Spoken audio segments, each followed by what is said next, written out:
Congressman Bobby Rush interview. Take one, marker.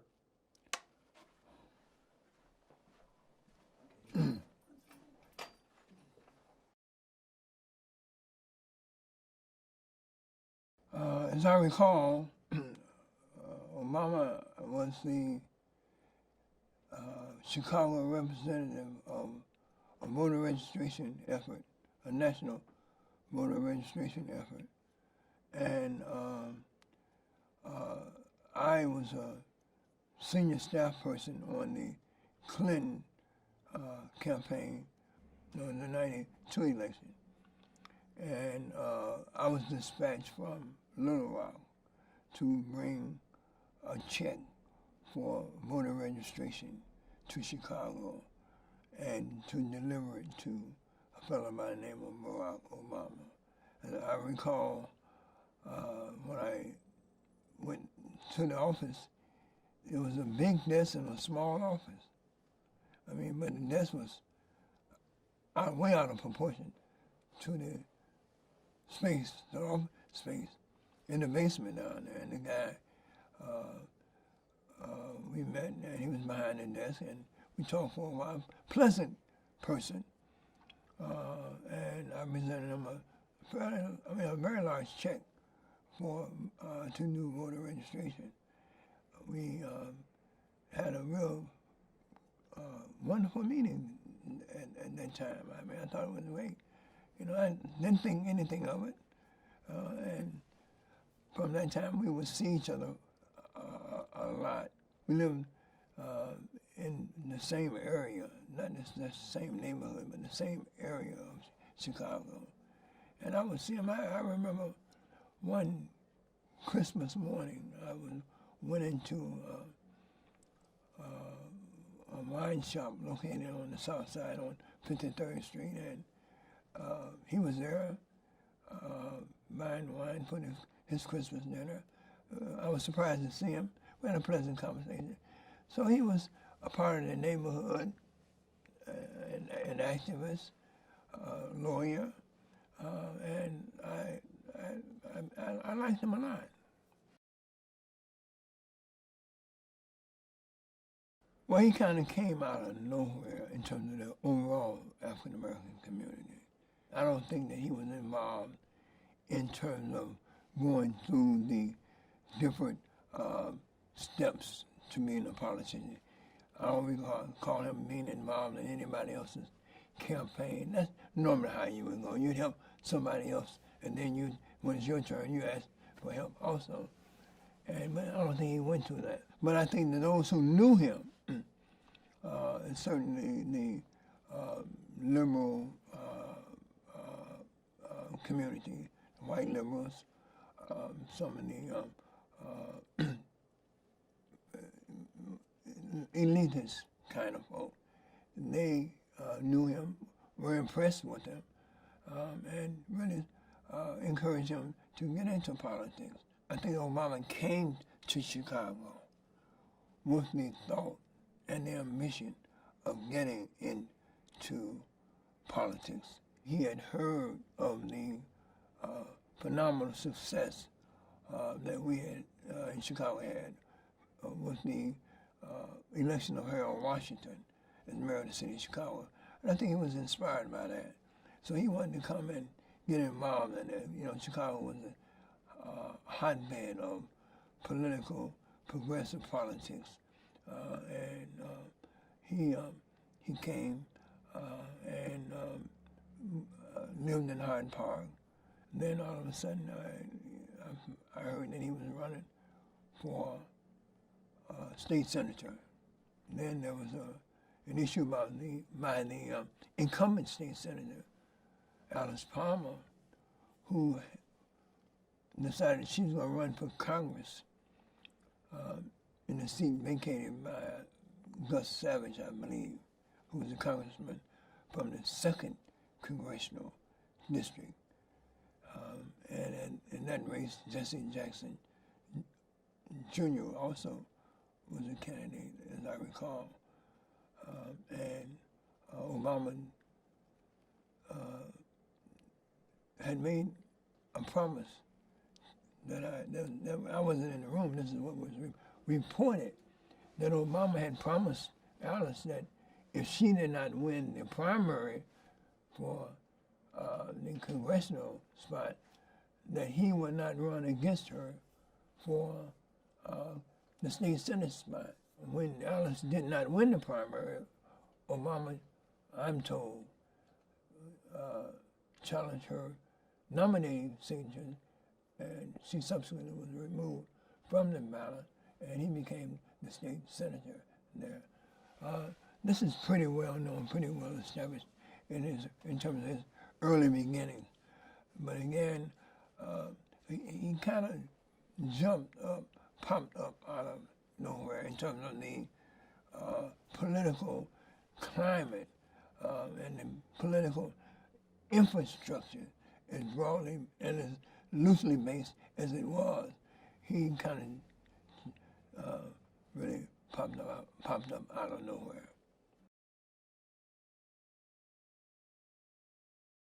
Oh, I've been an activist since I was 17 years old here in Chicago.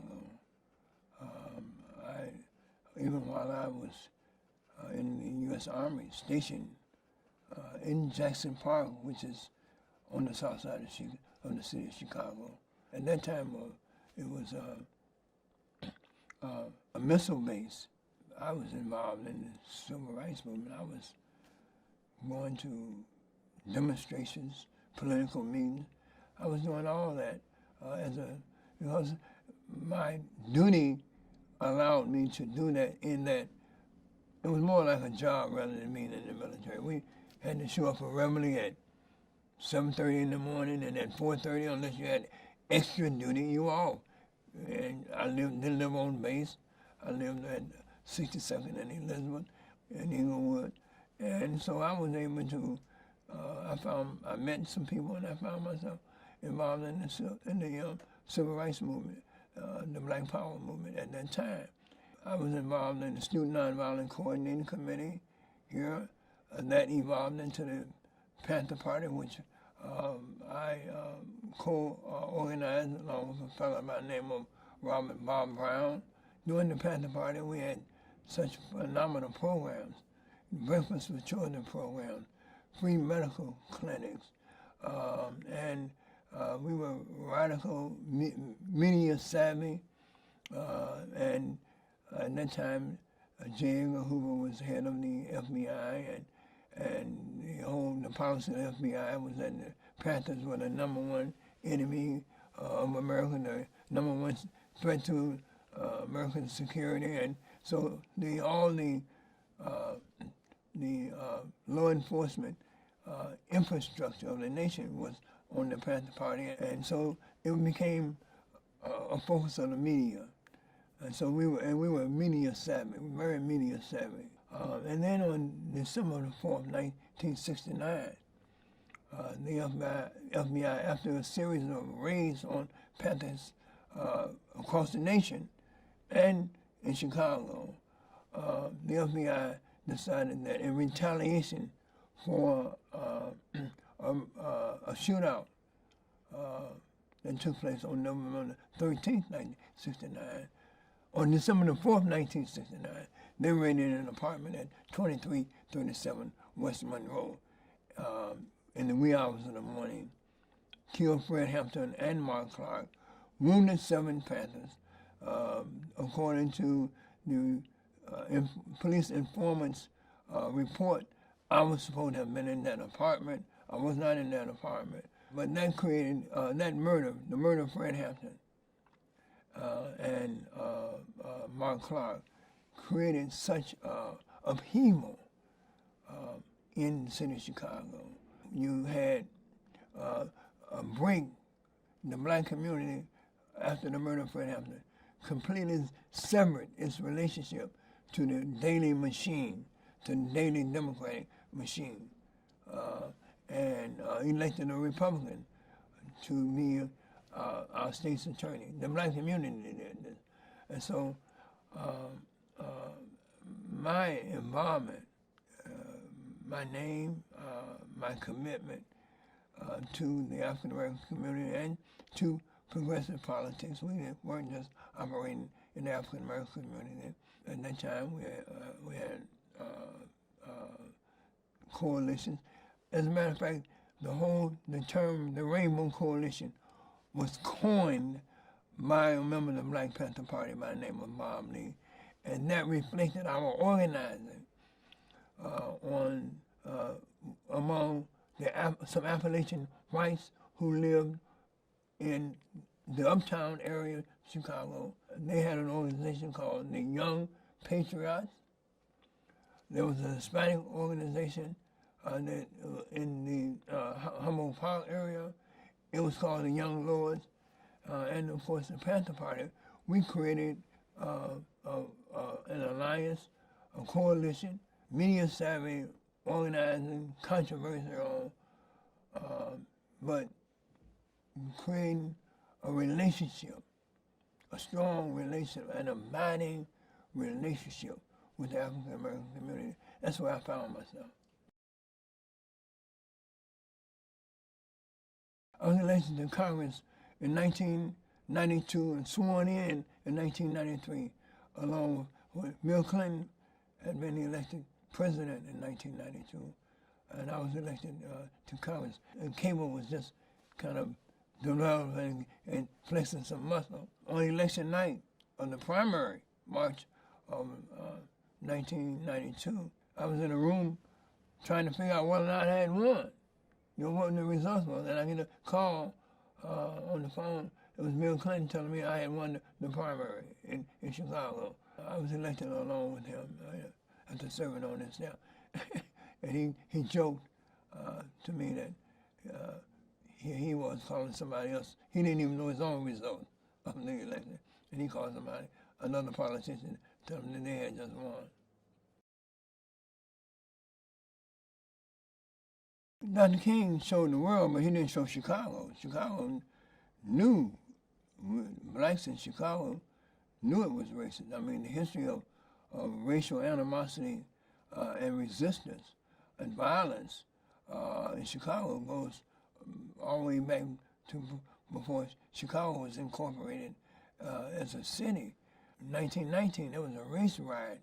2 young African Americans being stoned and drowned in Lake Michigan on a sunny, hot summer afternoon, and they just happened to be swimming in the wrong place at the wrong time.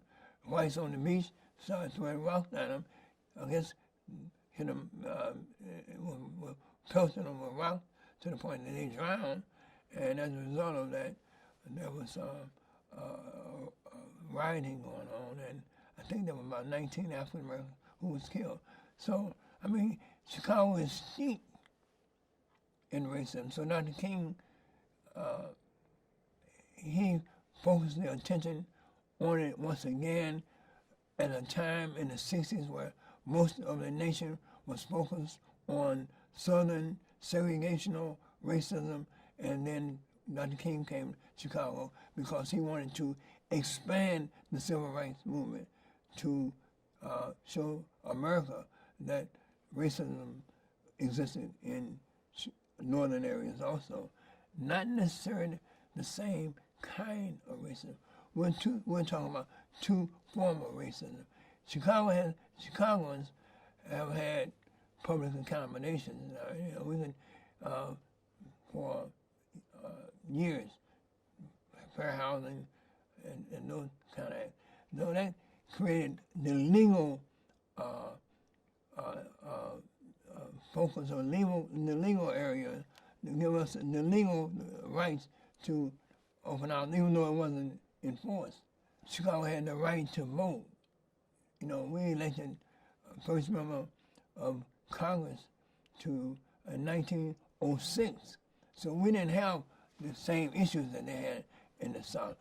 Our racism was much more institutional.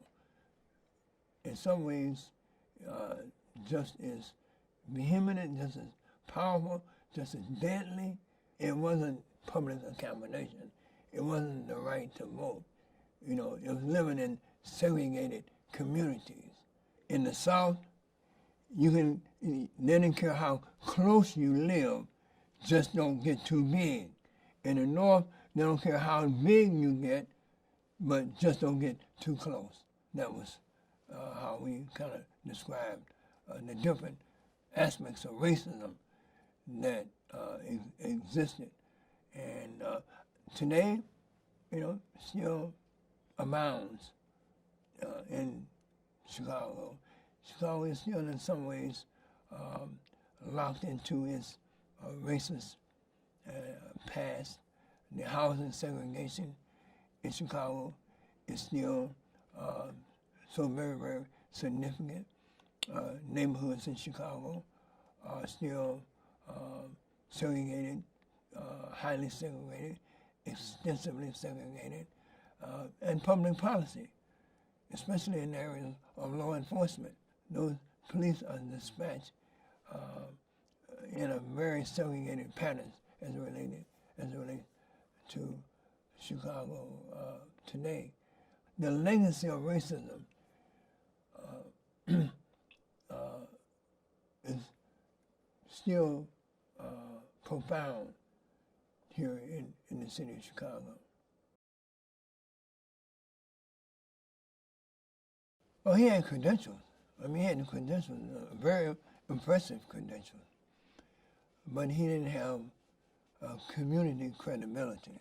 His credentials were earned credentials in academia. And he was a nice fellow.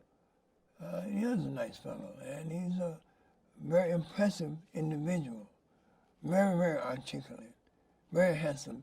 But he, with all that, he did not have the kind of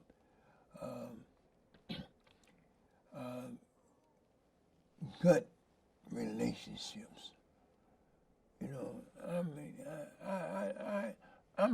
I'm a guy who then, before I was elected, since I was elected, been in Congress now for a number of years, I'm still, community. I live right next door to a public housing development right now. Me and my community are one. There ain't no sliver there. And not because it's a part of a political strategy, it's who I am. I pastor a church. I come over every weekend to a church in the community that I pastor. I'm right there. I'm blood of my blood, bone of my bone. That's where I am, He is one where his talents and gifts and meet his ambition.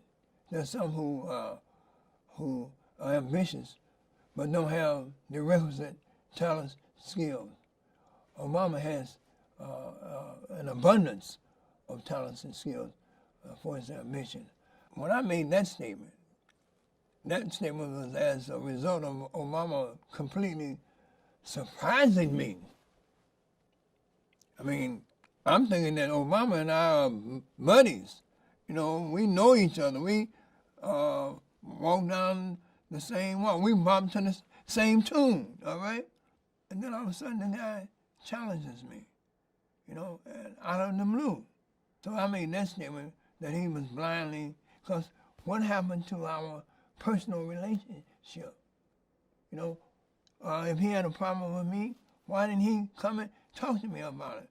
I've never had a political debate and dispute with Obama until that time. Never have. Never had one. All right. Then all of a sudden, he says, I'm going to run against Bobby Rush. Where did that come from? And I thought it was ill-conceived, because I know who I am. I know where I stand up with my community. But he decided to run, and I just attributed it to blind ambition. He let someone whisper in his ear that he could take me out.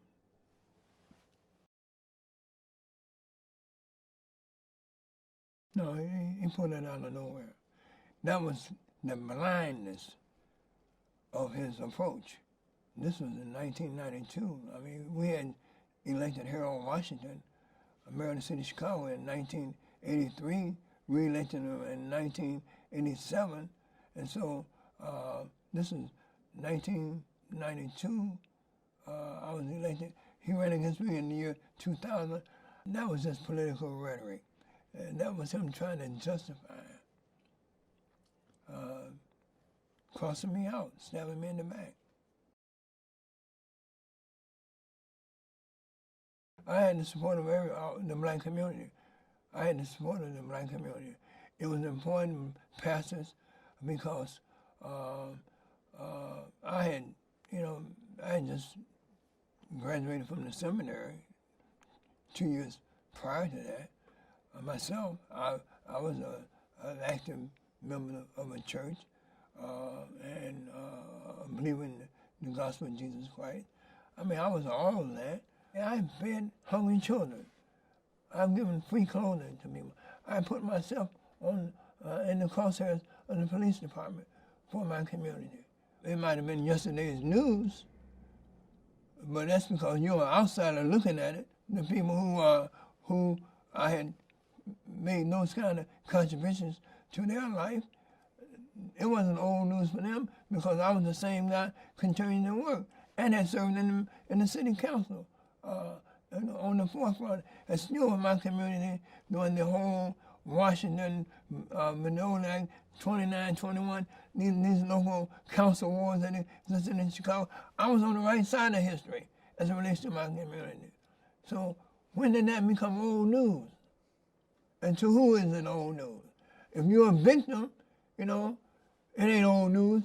If you're looking at victims on the outside looking in, it might not be relevant to you, but it's certainly relevant to those people who you're asking to vote against me. I remember that. I mean, that's political rhetoric. That was the excesses. I mean, it was what we call signifying. All right, and that was an art that you developed. You developed that art. You couldn't survive in the black community if you didn't know how to signify. All right, and if you had thin skin. So I had resorted to signifying with Obama, and I guess it must have stung because he wasn't familiar with how to signify. If somebody says something to you and signify, and you ain't got no instant retort, you always say, hey, you can't signify if you don't qualify. I tested Obama with that. And even today, there's some of his friends who hold that against me. I read a newspaper account from one of his friends, another guy who was close to me in recent years, and he said that campaign in 2000 was the most anti-intellectual campaign that he's ever seen. A campaign is not an intellectual pursuit, all right? It's arm wrestling, it's twisted, it's engaging in street warfare. It's not sitting in academia discussing ideas. It's getting out there, twisting arms and elbowing and clawing and scratching and biting and kicking and stomping and everything else. So to him, his problem was that I was not, in his mind, an intellectual competing with another. Well, that was, intellectualism was Obama's arena. Street warfare was my arena.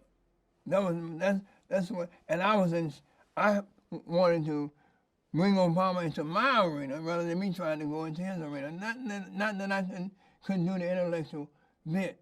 The Panther Party, unlike what people might understand, we had political education classes. We didn't, not only did we read and debate and discuss Marx and Lenin and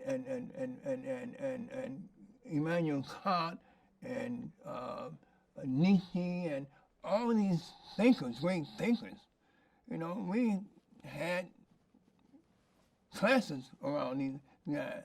All right, so I could deal with it. And I'm a reader anyway. I am where I am primarily because I love books. I like to read. I found that reading gives me a certain consciousness, expand my whole outlook on life. My world view has been enlarged so much because of books.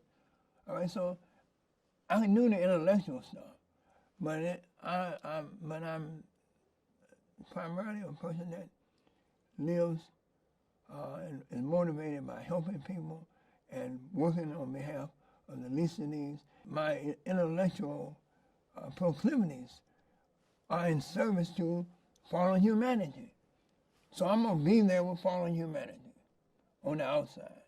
My intellectualism was not in isolation. You know, I wasn't living in a twilight zone of academia and intellect. You know, I had to apply, social practice is a criteria for my truth. All right, and not, some lofty arguments that nobody can use, can't feed nobody, can't clothe nobody, can't deal with police, aggression, misconduct, murder. That intellects can write about it, think about it. I got to act on it. And so, I found that quite interesting that this one particular individual would say that it was the most anti-intellectual campaign that he has ever witnessed, based on me making statements and talking about Obama and his Harvard Ivy League education and his proper manners and things like that. But I won.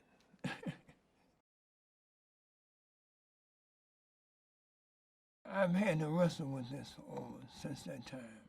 I really had to have and I guess this is the thing that if I was hurt or surprised, that's what surprised me the most. My son had just been killed, shot down on the streets of Chicago. And my family and I were in a very difficult place.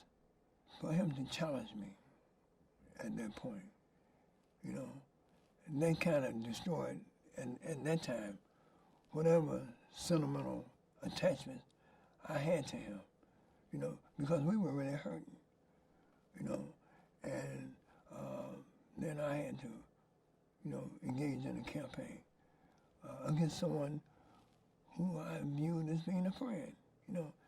That was very poor timing on his part. Very, very poor timing on his part. One of the few times that I can really say that someone has really that was one of the most treacherous times of my life, that I had been really crossed out or double-crossed. I don't just attribute it to Obama and his ambition.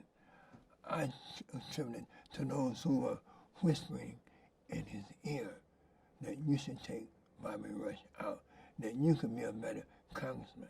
And it wasn't based on my voting record in Congress, my position on issues, because my position on issues were in line with those who ultimately opposed to me. Obama could not really debate me on issues because we had similar positions on issues. It was all based on the fact that I was born on the wrong side of the tracks. I was not a part of the, quote, liberal elite. I represented street people, common people, poor people, the hungry, the outcast. I represent those people. People who were in debt and distress. I represent those people. And they wanted someone, and I guess I can understand it, whose only credentials was not experience, not hard work, not commitment, not legacy in terms of community, but someone who had a Harvard education. And I don't, look, I respect a lot of people from Harvard, so I'm not, But when you come to me and qualify yourself as being a Harvard-educated individual, and that you're going to say that, because I graduated from Roosevelt University here in Chicago, and you graduated from Harvard in Massachusetts, I'm less than you are. No, that ain't gonna work, man. That ain't gonna work. You need more than that to come up against me, all right? You really do. At that time, I thought that was the epitome of the double cross. That's political. That's I had to define him. Others had to define him. He didn't have the same experiences, that's all. He didn't come from a poverty-based foundation, That's really what it was. Obama was just as black as anybody else in terms of culturally black, but experimentally black. If there was anything to that, that's what that was all about. It was a way that we kind of separated ourselves from the elite. That's really what it was. I was assured that I was going to win. Now, the weekend before, it's been my practice. I had a habit on the Sunday before I would go and ride through the district. And this particular Sunday night, 1 o'clock in the morning, I had my team. We ride through the district. I rode through what they call, through the 19th Ward, which was a ward with Irish Catholics in it. And there was a fellow who's not the current sheriff, Tom Dart. Tom Dart was a state rep at the time, and one of Barack's close friends, buddies down in Springfield. And he was supporting Obama. I was fairly surprised because the ward organization had declared fealty to me. They had said that they were supporting me, and I went out and I saw all these Obama signs, and it really kind of heightened my sense of concern. And we had to do some things that on that Monday before the election. I certainly didn't know that I would win that race with 61% of the vote. There was another state senator by the name of Donnie Trotter, who also ran against me, and I beat he and Obama for that election. Well, I got 61% of the vote, and I guess they got 39% of the vote between the two of them. And I think that Obama came in, Donnie came in third, I believe, and Obama came in second. I was very well pleased. It just completely confirmed to me that my life and the things that the way I live my life in terms of my commitment to the aspirations of my community, that really meant something. So I was much delighted. I didn't realize that I had just defeated a guy who's going to become the 44th president of the United States. I'm glad I won. And I think he's glad that I won. Because had he won, he would have been still a member of Congress trying to figure out whether or not on Tuesday, this upcoming election, whether or not he'll be the chairman of a subcommittee in in Congress, whether or not the Nelson take the Congress back. God has really blessed Obama. There was an attempt by one of his friends, by a fellow by the name of Jim Reynolds, to try to repair the breach between he and Obama, and so between me and Obama. And so he invited me and Obama to have lunch together on a number of occasions, just so that we can develop the report. And I thank God for Jim Reynolds because he certainly was successful in Obama and I developing a speaking relationship again, and putting the campaign behind us. I think Jim Reynolds should be given credit for repairing the breach, or helping to repair the breach between Obama and I. Politics means something to me, but it ain't everything. All right? It's all about relationship, and I'm not somebody that's going to hold a grudge if it don't make sense. I can hold a grudge, but if it don't make sense, then I'm not going to hold a grudge. Or I'm going to be open to trying to repair the breach.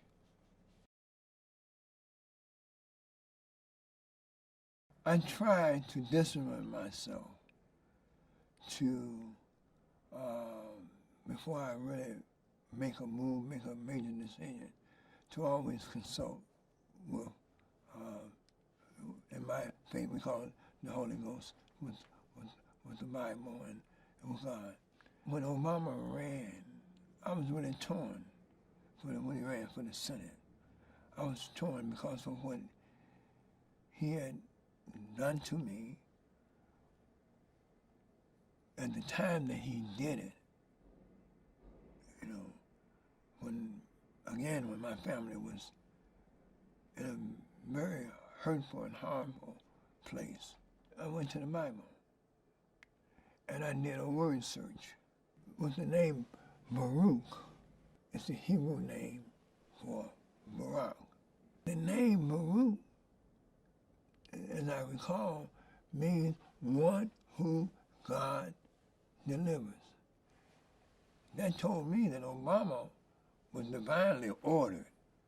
When I made a decision not to support Obama, I wasn't aligning myself with the Word of God, because of the pain and suffering that I had. So I supported someone, Blair Hull, who was running against Obama. I knew that Obama had what we call in the black church Holy Ghost power. He was divinely ordered because there was no way he was supposed to win that election. He won it because of, in the last minute, a controversy regarding Blair Hull and his wife, something that, you would probably laugh about because it was just so insignificant.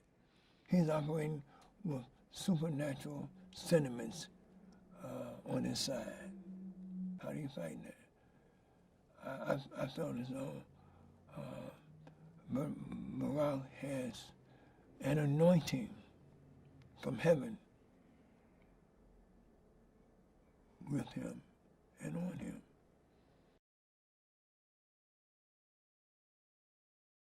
His civil rights credentials were almost non-existent.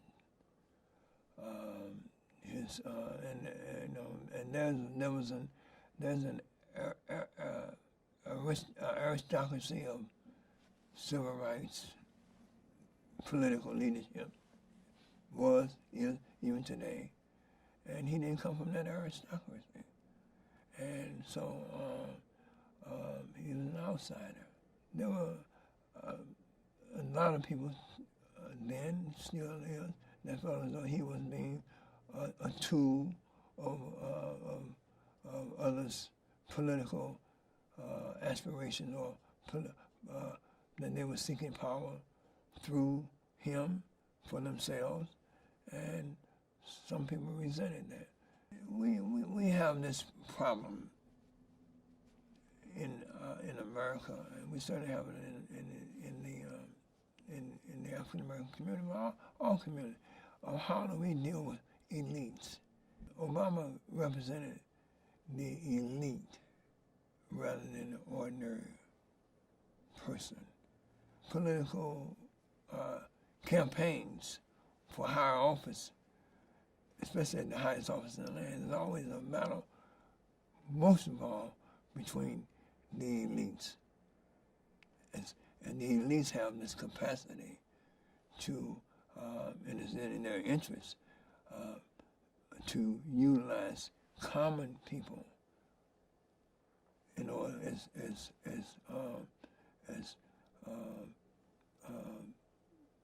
weapons in their fight for which elite is going to control, be it the right or the left. You know, it's always a battle between those two elites. All right, and and some people think that Obama represents the left elite, part of the joy of victory, but also the pain of defeat comes in that. Reverend Wright hitched his wagon to Obama. I think that and he was another person who was hurt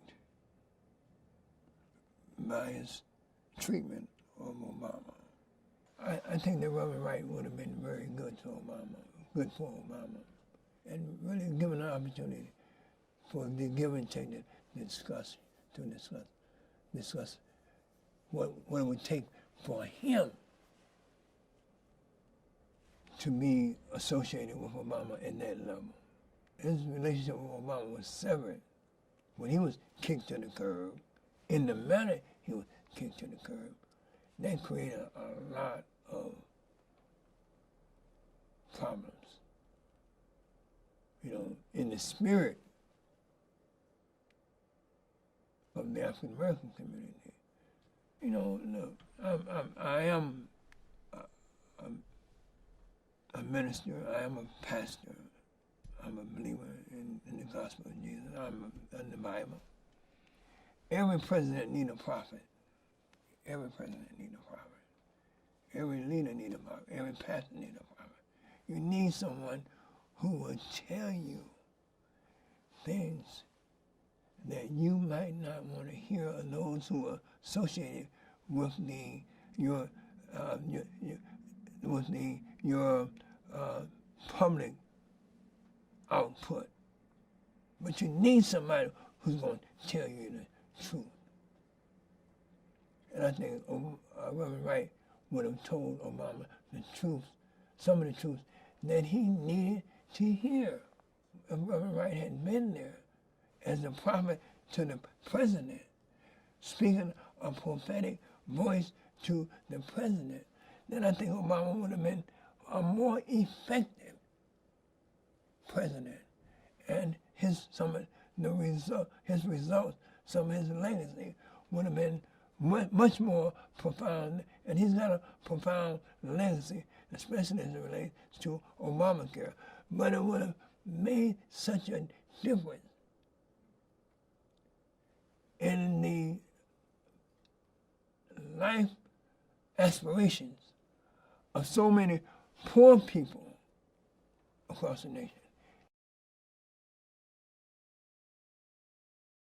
On the one hand, it was hard to believe, and on the other hand, I was so excited, a level of excitement. I mean, it was to see him and Michelle and his daughters on that platform.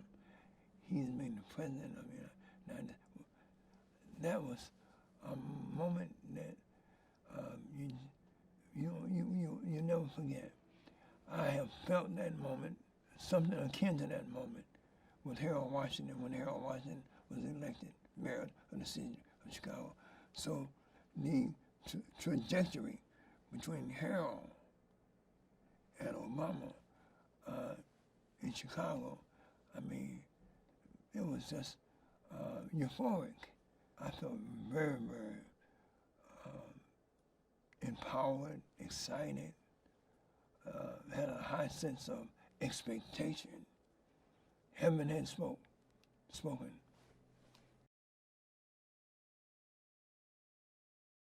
It's not a close relationship, but I think it's a good relationship.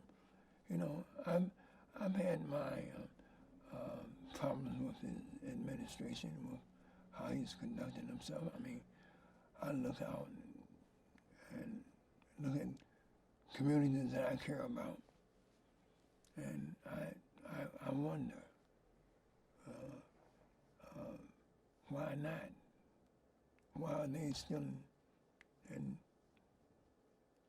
as bad a shape or even worse off than they were 8 years, 8.5 years, 9 years ago? When are they going to get their shot at the American dream? And what happened that, you know, they're still unemployed, uneducated, ill-housed, hope is still non-existent for too many of them? What happened? What happened? That's a question that history is going to have to answer. But what happened to the promise? I wasn't so surprised as I was angry, disappointed.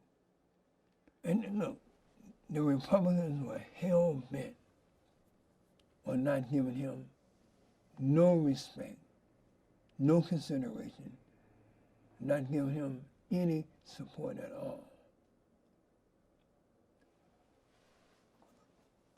But sometimes your hope and inspiration through public policy can make a difference. You can change someone's attitude about hope by engaging them in the battle to upgrade themselves. That's the beauty of Dr. King in terms of what he called the beloved community. You, both the oppressed is transformed because in the fight against the oppressor, but the oppressor also is transformed because you're appealing to the humanity of the oppressor. And somewhere deep down in that, those layers of privilege is a human being. So out of that comes a new person, a new creation. Rather than engaging through inspired leadership, you know, we found ourselves being lectured to. We found ourselves looking at, you know, trying to position ourselves as supporters of an African-American president who was under assault by the right wing of the nation, the racist element, who had accomplished something that had never been done in the history of the nation, President of the United States. And so somehow that became, protecting him became the priority rather than, you know, whether or not I got a decent job or whether or not I got a decent school or whether or not it became more of a part. The portrait in the White House of a black man and a black family living in the White House, the President of the United States, that portrait became more important to us than our prophetic drive leaders and the prophetic pull. We got the portrait, but we're still living in poverty. You know? So we settle for a portrait. We became a presidential people and stopped being a prophetic people. As a prophetic people, you're demonstrating, you're marching, you're fighting injustice wherever you are. We didn't want to embarrass the president, so we became a presidential people rather than a prophetic people. We abdicated the prophetic power that had brought us over the years.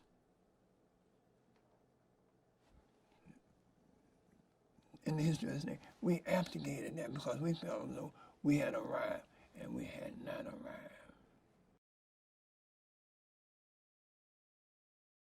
Oh, I think that he ultimately would be viewed as being a great president for the nation. I think that Obama care or the Affordable Care Act, I mean, that is turning to be a phenomenal success. He did not embarrass the nation. He laid the foundation for the economic strength that we are now experiencing, that we've experienced. So I think he'd be considered to be a great American president. I think that their history would also say that he could have been more productive to solving some of the problems of poor people, not just blacks, but whites and other poor people all across the nation. I think that Obama was trying to be accepted for much too long of his presidency by his enemies. There's a passage in Proverbs that says, if you are sitting at the king's banquet table, cut your throat. I don't think, in some sense, Obama consumed too much of the delicacies and didn't speak. Sometimes I think about if Obama had come and had rallies a la Trump to his base, engaging and fighting on those kind of levels, challenging on at some levels that maybe don't require presidential action or congressional action or governmental action, but leadership action, the acts of a leader.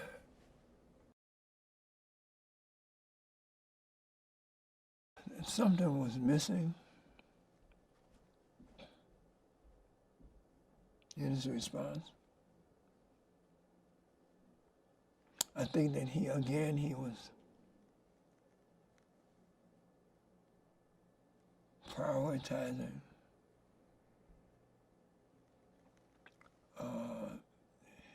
his responses to keeping a balance at the White House in his presidency and not going venturing too far. So he was taking a safe position. What I did on the floor was symbolically was challenging the status quo. I walked on the floor of the House with a hoodie, sunglasses on, violating all the rules, breaking the tradition, the status quo. My statement broke through all the ceremonial protections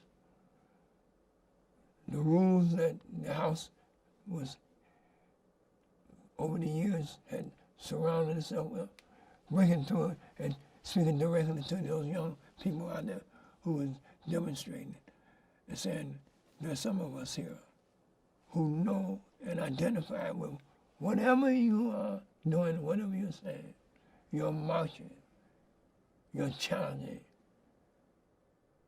you're kicking down walls. You're saying, giving a collective no more. You're responding. Some of us feel as though that's what we need. You can't forget that for the early period of Obama's presidency, this phenomenon that we were living in a post-racial society, where did all that stupid rhetoric come from? Who hoisted that up on the body politics, and who accepts that nonsense? How do you erase history like that? And people who are suffering because of racism, institutional racism and individual racism, who are suffering. How do you try to erase that? What kind of Pollyannish approach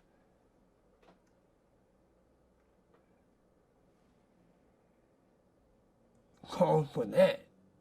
Discuss, put it on the front burner, sit at the table.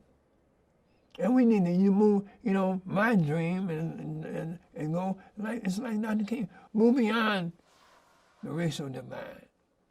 Let poor whites from Virginia and other places, let them know that poor blacks, we're all suffering from the same economic exploitation. Together we're suffering from it. And let us move beyond the color of our skin and appreciate our common DNA, our common genetic foundation. Let us really not only have a rainbow coalition, but let's have a rainbow nation.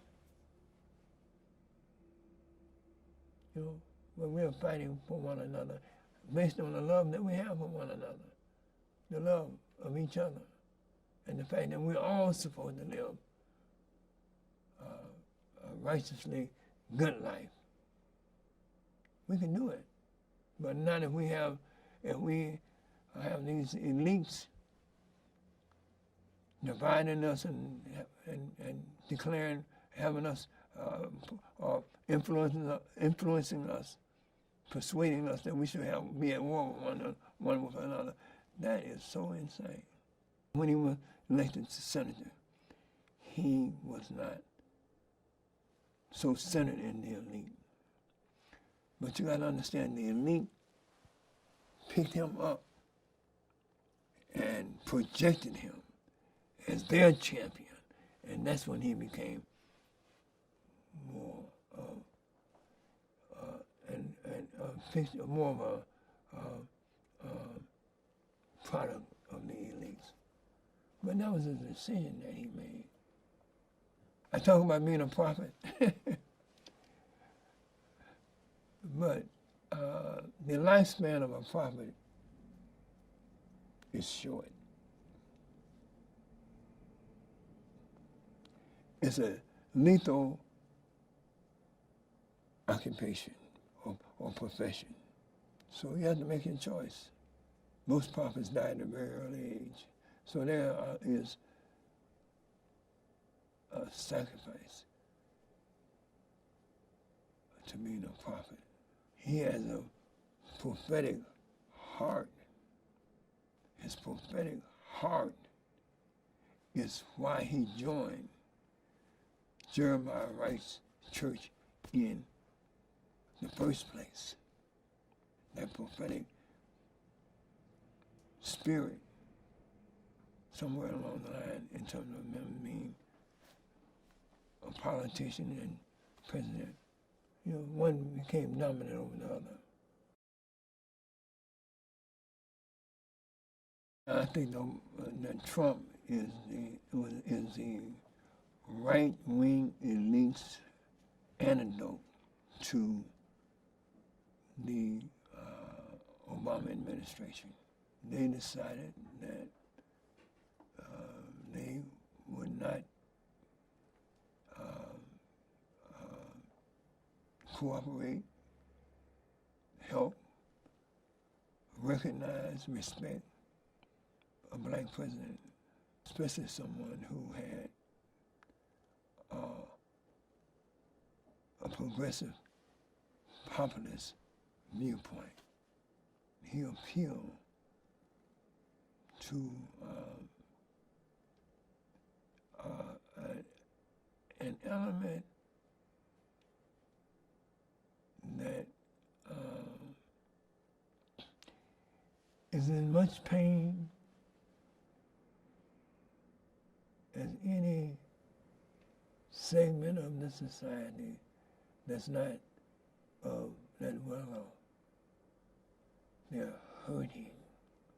They are economically deprived. They're poor. The only thing that they have that gives them a sense of humanity is that they are white, the color of their skin. They're hungry. They can't feed their families. They have no work. They're living in shacks. They're being told that just because they're white, they're better off.